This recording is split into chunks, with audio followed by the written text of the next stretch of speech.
I'm going to show you how to enable and use the new DLSS 4 on Avowed. So if you find this guide helpful, don't forget to subscribe and like the video.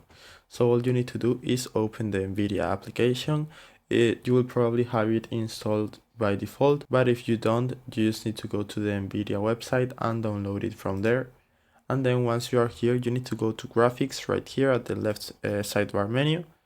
And here you will see a list of your programs. So in my case, Avowed appears right here, but if it doesn't, you can try refreshing right here or adding the game manually.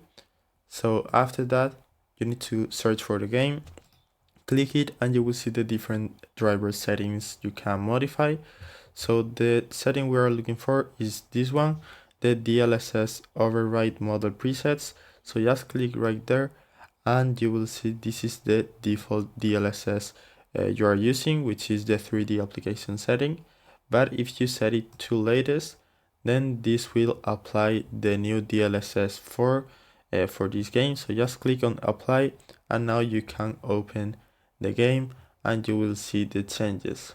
So that's it. I hope it was helpful and thanks for watching.